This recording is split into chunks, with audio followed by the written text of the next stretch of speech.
आज ही Doubtnut app download करें। Doubtnut पर होगा अब आपके सभी मैथ्स, केमिस्ट्री, फिजिक्स और बायोलॉजी डाउट्स का सफाया। बस अपने क्वेश्चन की फोटो खींचो, उसे क्रॉप करो और तुरंत वीडियो सोल्यूशन पाओ। Download now. तो इस क्वेश्चन में देखिए वो क्या बोल रहा है that the ionization constant of benzoic acid is 6.45 into 10⁻⁵ and KSP for silver benzoate is 2.5 into 10⁻13. Then how many times is silver benzoate more soluble in a buffer of pH 3.19 compared to its solubility in pure water? ठीक है, तो एक बार हम क्या कर रहे हैं, आपका जो ये सिल्वर बेंजोएट है, आपका सोल्ट है जिसकी केएसपी हमें दी है 2.5 into 10⁻13, ये आप एक बार तो सोल्यूबलाइज कर रहे हो पीएच में जिसका बफर में जिसकी पीएच 3.19 है, और एक बार सोल्यूबलाइज कर रहे हो प्योर वाटर में। ठीक है, तो वो पूछ रहा है कि सिल्वर बेंजोएट जो होगा वो कितना ज़्यादा सोल्यूबल होगा, कितने टाइम ज़्यादा सोल्यूबल होगा आपका बफर में एज कंपेयर टू वाटर। ठीक है, तो अब हमें क्या करना है, इसमें हमें सोल्यूबिलिटी निकालनी है बफर में, और सोल्यूबिलिटी निकालने के लिए बफर में किसी भी सोल्ट की हमारे पास एक फॉर्मूला होता है। अब जो ये सोल्ट है हमारे पास क्या है, सिल्वर बेंजोएट। सिल्वर बेंजोएट मतलब PHCOOAG, बेंजोइक एसिड का जो H था उससे हमने Ag को रिप्लेस कर दिया, Ag से रिप्लेस कर दिया। तो आपके पास जो ये बेंजोइक एसिड से PHCOO आया है, ये आपका आया है बेंजोइक एसिड से, है ना, और वो क्या है हमारा एक वीक एसिड है। तो जब भी हमारे पास किसी वीक एसिड का सोल्ट होता है, ठीक है, तो अगर हमें उसकी सोल्यूबिलिटी देखनी है बफर में, तो बफर में उसकी सोल्यूबिलिटी निकालने का हमारे पास फॉर्मूला होता है that under root of KSP bracket में 1 plus concentration of H positive ions divided by KA।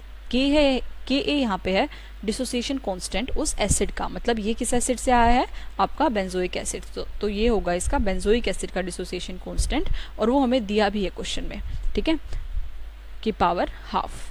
ठीक है, तो ये होता है हमारा किसी भी सोल्ट की सोल्यूबिलिटी निकालने के लिए किसी भी बफर में। और अगर हमें किसी की सोल्यूबिलिटी निकालनी है वाटर में, तो वो तो हमारे पास सिंपल सा वही फॉर्मूला होता है जो हमारे पास हम पढ़ चुके हैं। KSP हमारी सी क्या होगी, आपकी solubility of acid into solubility of base, मतलब कि PHCOOAG जब आपका डिसोसिएट करेगा तो वो PHCOO नेगेटिव बनाएगा और Ag पॉजिटिव बनाएगा। ठीक है, तो इसकी सोल्यूबिलिटी S होगी, इसकी सोल्यूबिलिटी S होगी, तो हमारा KSP क्या आ जाएगा, S इंटू S, ये हो जाएगा S का स्क्वायर। तो सोल्यूबिलिटी का फॉर्मूला हमारे पास आ जाएगा अंडर रूट KSP। ठीक है, तो जब हमारा कैटायन और एनायन का जो के ऊपर जो चार्ज है, या फिर उनके जो आपके स्टोइचोमेट्रिक कोफिशिएंट है, अगर वो 1 है, तो जो आपकी सोल्यूबिलिटी होती है वो होती है under root of KSP water में। और अगर हमें बफर में आपकी सोल्यूबिलिटी देखनी है तो उसका ये फॉर्मूला होता है हमारे पास। ठीक है, तो अब हमें क्या करना है, हमें इन दोनों को कंपेयर करना है, रिलेटिव निकालनी है हमें कंपेयर सोल्यूबिलिटी। तो हम क्या करेंगे, इन दोनों इक्वेशंस को डिवाइड कर देंगे ताकि हमारे पास क्या है, कंपैरिजन आ जाए। तो हम क्या करेंगे, सोल्यूबिलिटी ऑफ इन बफर को डिवाइड कर देंगे सोल्यूबिलिटी इन वाटर से। ये हमारे पास किसका फॉर्मूला है, सोल्यूबिलिटी इन वाटर का। ठीक है, तो ये हमारे पास क्या आ जाएगा, under root of KSP 1 plus concentration of H positive ions divided by KA की पावर हाफ। ठीक है, and divided by under root of KSP। तो ये आ गया आपके पास फॉर्मूला। अब इस फॉर्मूले में हमारे पास जो अंडर रूट ऑफ KSP है ये तो कैंसिल आउट हो गया, तो ये फॉर्मूला हमारा क्या बन जाएगा, simply 1 plus concentration of H positive ions divided by KA की पावर हाफ। ठीक है, अब हमारे पास क्वेश्चन में KA की वैल्यू दे रखी है और pH हमें दे रखी है, वहाँ से हम क्या निकाल लेंगे, H पॉजिटिव आयंस की कॉन्सेंट्रेशन। तो हमारे पास यहाँ से क्या आ जाएगा, अपना सोल्यूबिलिटी और इन बफर और H2 के बीच में एक रिलेशन आ जाएगा। तो सबसे पहले तो चाहिए हमें H पॉजिटिव आयंस की कॉन्सेंट्रेशन। अब pH हमारा क्या होता है, negative log of H positive ion concentration, और pH हमें क्वेश्चन में दिया है 3.19, है ना।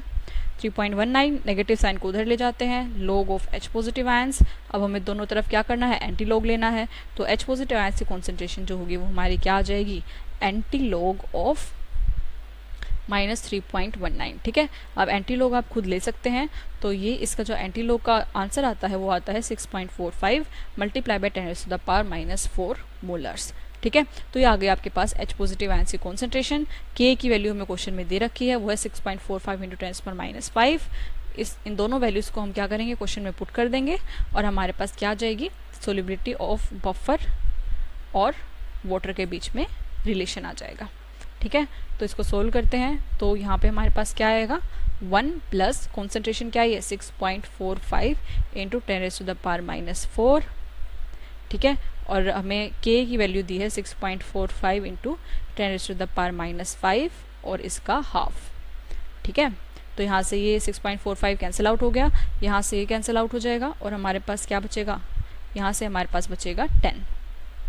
ठीक है, तो ये हमारे पास क्या हो जाएगा, ये हमारे पास हो जाएगा 1 प्लस 10 का हाफ पावर या फिर इसका अंडर रूट। तो ये आ जाएगा हमारे पास 11 का अंडर रूट, और 11 का अंडर रूट हमारे पास होता है 3.317। ठीक है, तो हमारे पास ये आ गया कि जो सोल्यूबिलिटी होगी बफर में इस सोल्ट की वो 3.317 टाइम्स होगी as compare to its solubility in water. ठीक है, मैंने क्या किया, इस सोल्यूबिलिटी इन वाटर को मैं उस तरफ ले गई, तो हमारे पास ये रिलेशन आ गया कि आपकी सोल्यूबिलिटी इन बफर 3.317 ज़्यादा होगी as compare to its solubility in water. ठीक है, तो ये आ गया हमारा इसका आंसर। क्लास 6 से 12 से लेके नीट, IIT, JEE मेंस और एडवांस के लेवल तक 10 मिलियन से ज्यादा स्टूडेंट्स का भरोसा। आज ही डाउनलोड करें डाउटनेट ऐप या व्हाट्सएप कीजिए अपने डाउट्स 8400 400 400 पर।